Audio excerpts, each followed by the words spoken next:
Hello everyone, আসসালামু আলাইকুম। আমি সঞ্জিদা বলছি চিটাগং থেকে। কেমন আছেন আপনারা সবাই? আশা করছি ভালো আছেন। আল্লাহর অশেষ রহমতে আপনাদের সবার দোয়া আলহামদুলিল্লাহ আমিও ভালো আছি। তো রাত থেকেই ভিডিওটা শুরু করলাম। এখন প্রায় রাত 8টা বাজে। তো আমার শাশুড়ি নেহারি বসিয়েছে রান্না করার জন্য। আসলে নেহারির রেসিপিটা আপনাদের সাথে শেয়ার করতে পারিনি, তখন ওই মুহূর্তে আমি ছিলাম না ওইখানে। তো তাই ভিডিওটা আপনাদের সাথে শেয়ার করতে পারিনি। তো নেহারিটা চুলায় বসিয়ে আমার শাশুড়ি চলে গেছে একটু শপিংয়ে। আমার ননদের মেয়ে যেহেতু বার্থডে গিয়েছে, তো দোকান অফ থাকার কারণে ওকে আমরা আমাদের মনের মতো আসলে গিফট দিতে পারি নাই। আমারটা আমি দিয়েছি, কিন্তু আমার না মানে নানি হিসেবে আছে না ওনার একটা ইচ্ছে। তো তাই উনি গিয়েছেন নাতনির জন্য একটা গিফট আনতে। তো তারপর ভাবলাম যে আমি আমার কাজগুলো সেরে নিই। নিহারিটা যেহেতু বসিয়ে দিয়ে গেছে, তেমন কোনো ঝামেলা নাই, জাস্ট একটু দেখব যে সব ঠিকঠাক আছে কি না বা পড়ে যাচ্ছে কি না সেটা খেয়াল রাখলেই হবে। তো সে ফাঁকে আমি আমার কতগুলো থালা বাসন ছিল, থালা বাসন বলতে চা নাস্তা খেয়েছি, চা কাপ বাটি ওইগুলোই ছিল, চায়ের হাঁড়ি সব কিছু মিলে আর কি টুকটাক ছিল। তো ভাবলাম যে এগুলো ক্লিন করে নিই। তো ওগুলোই ক্লিন করে নিচ্ছি। আসলে সারাদিন এত ব্যস্ত থাকি, অনেক সময় আপনাদের সাথে যে কিছু ভিডিও করব, যে শেয়ার করব, সেটাও হয়ে ওঠে না। আর আমার পাশে আসলে একটু বাইরের ভয় শোনা যাচ্ছে, সবাই একটু ক্ষমা দৃষ্টিতে দেখবেন। যেহেতু আমরা ঘনবসতি আমাদের এখানে, তো একটু আওয়াজ তো হয় বাহিরের। ঘরোয়ার আওয়াজগুলো না আমি অফ করতে পারি বা বলতে পারি যে চুপ করো, তোমরা কেউ কথা বলেও না, আমি ভয়েস ওভার দিচ্ছি বা ফ্যান অফ করে দিচ্ছি, বাচ্চাদেরকে বের করে রুমে ভয়েস ওভার দিচ্ছি, কিন্তু বাহিরের একটু আওয়াজই আসে। কারণ আমাদের বাসার পাশেই হচ্ছে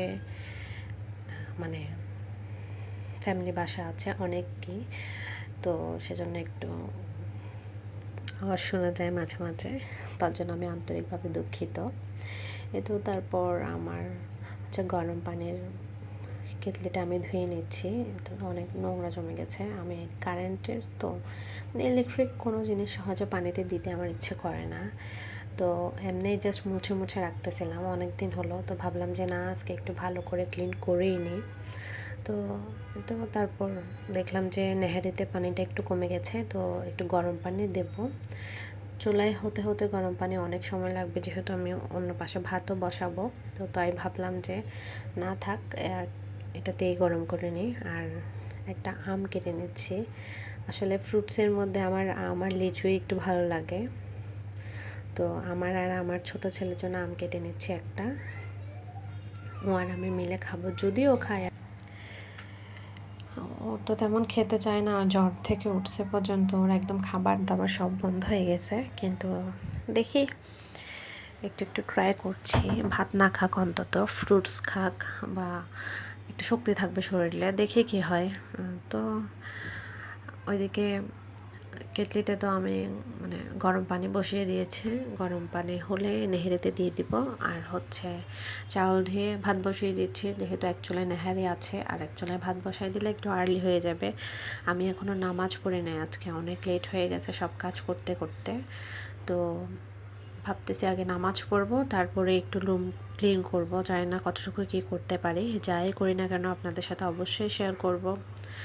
আর চাউল ধোয়া পানিগুলো আগে রেখে দিতাম গাছে দেওয়ার জন্য, কিন্তু এখন গাছ বেশিরভাগ ছাদে হয়, যেগুলোতে আমরা পানি দিই আর কি আসরের সময়, ওগুলো হচ্ছে ছাদে। অবশ্য নিচেরগুলোকেও দেওয়া যায়, কিন্তু নিচেরগুলো দেওয়ার মতো ওই পরিমাণে পানি হয় না, অল্প পানি হয়। চাউল ধোয়া পানি আর কতটুকু, আমরা 4-5 জন মানুষের খাবারের পানি, চাউল ধোয়া পানি এত অল্পই। তো সেজন্য এগুলো আর রাখি না, ইদানিং ফেলে দিচ্ছি। ভাবতেছি না আবার রাখবো। চাউল ধোয়া পানি গাছে দিলে গাছের অনেক উপকার হয়। কিন্তু ওইদিকে নেহেরিগুলো প্রায় হয়ে আসছে। পানিটা যেহেতু শুকিয়ে গেছে, আমি আরেকটু পানি দিই, শুকিয়ে গেছে বলতে পরিমাণের তুলনায় কম হয়ে গেছে আর কি। তো আমি আবার বসিয়ে দিয়েছি পানি। কেটলিতে পানি গরম করে এখন সেগুলো পানি ঢেলে দিচ্ছি, যাতে যে কোনো জিনিস আসলে রান্নায় গরম পানি দিলে রান্নার স্বাদটা সবসময় ভালোই আসে, আমি খেয়াল করেছি। আপনি অল্প উপকরণ দিয়েও রান্না করলেও গরম পানি যখন দেবেন রান্নাতে, মানে ঠান্ডা পানি ইউজ না করে গরম পানি যখন অ্যাড করে ওই খাবারটা স্বাদ অন্যরকম লাগে আর কি। এটাও তারপর এটা একটু রেস্টে রেখে দেব, মানে রেস্ট বলতে মানে আর ধরা লাগবে না, এটা এতটুকুতে হয়ে যাবে। তো দেখলাম যে ততক্ষণে ভাতও হয়ে গেছে, তো ভাতের মারটা একটু ছেঁকে নেব।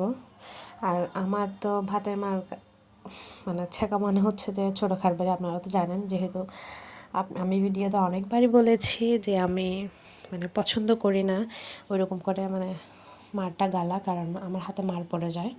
তো আমি একটা বড় ছাঁকিতে ঢেলে দিই। তো তারপর এর মধ্যেই নামাজ কালাম পড়লাম, পড়ার পর কিছুক্ষণ রেস্ট নিলাম। তো ভাবলাম যে একটু বেডশিটটা চেঞ্জ করে নিই। আর আমার ঘরের অবস্থা তো আপনারা দেখেছেন কি নোংরা হয়ে আছে। তো বেডশিটটা চেঞ্জ করে নিলাম। আসলে ভিডিওতে আমরা যেভাবে শেয়ার করি বা যেভাবে ভিডিও করি সেভাবে যদি হতো তাহলে তো আর কোনো কথাই ছিল না, তাই না? দেখেন আমার আসলে ক্যামেরাটা আমি উল্টো ধরেছি, আমি খেয়াল করিনি। তো এখন ভিডিও যেহেতু করেছি আপনাদের সাথে শেয়ার করতে হবে, তো তাই হচ্ছে ওদের সাথে একটু দুষ্টুমি করছি। ওরা নতুন বিছানা পাইলেই সাথে সাথে সেখানে উঠে যাবে, মানে নতুন একটা মানে বেডশিট বিছালেই হলো, সেটা যে কোনো অবস্থায় থাকুক না কেন ওরা সুন্দর করে সেটাতে বসে যাবে। এটা ওদের অভ্যাস আগে থেকে। আসলে আমি জানি না আমি কেন ভিডিওটা উল্টো করে ফেললাম, আসলে এটা ঠিক করা উচিত ছিল, বাট পারিনি। এটাও তারপর আমার লাইফের সবচেয়ে বিরক্তিকর কাজ হচ্ছে বালিশের কভার পাল্টানো। তো কিছু করার নেই, পাল্টাতে তো হবে। তো একটু কষ্ট হলেও আসলে বালিশের কভারগুলো আমি পাল্টে নিই। একটু ছোট হয়ে গেলে আসলে সমস্যা হয়, মোটামুটি বড় থাকলে একটু কম প্রবলেম হয়। তারপরেও বালিশের কভার তো মোটামুটি করা যায়, বাট কোর বালিশের কভার, ও মাই গড, মানুষ কীভাবে করে আমি জানি না, কিন্তু আমার অনেক কষ্ট হয়। আমিও করি না যে তা না, কিন্তু অনেক ঝামেলা লাগে, অনেক প্যারা খেয়ে তারপর আমি করি। তো আর বেডশিটগুলো মানে বেডশিটের কাভারগুলো কেন জানি দিন দিন ছোটো হয়ে যাচ্ছে আমার মনে হচ্ছে। তো আমার আম্মুকে জিজ্ঞেস করাতে আমার আম্মু বললো যে সুতির বেডশিট মানে একটু ধুলে কমে, মানে একটু চেপে যায় আর কি, সেটা কাপড় হোক বা বেডশিট হোক বা অন্য কোনো জিনিস, মানে যে কোনো কাপড়ই ধোয়ার পর একটু নেতিয়ে যায়, তো বিশেষ করে সুতির। তো সেটাই আম্মু বলছিল। তো সেটা শুনে মানে হাসছিলাম যে কাপড় আবার ছোটো হয়ে যায়।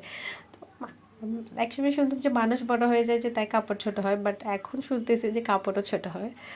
তো এই আর কি। তো তারপর হচ্ছে বালিশের কভারটা কোনো রকম করে পেঁচিয়ে নিলাম। ততক্ষণে আপনাদের ভাইয়াও চলে আসছে। আজকের ভিডিওটা এই পর্যন্তই।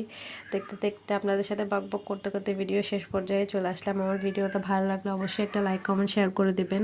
আর আমার চ্যানেলে নতুন হয়ে থাকলে অবশ্যই আমার চ্যানেলটাকে সাবস্ক্রাইব করে দিবেন। আজকের মতো সবার কাছ থেকে বিদায় নিচ্ছি। সবাই ভালো থাকবেন, সুস্থ থাকবেন। আল্লাহ হাফেজ, আসসালামু আলাইকুম।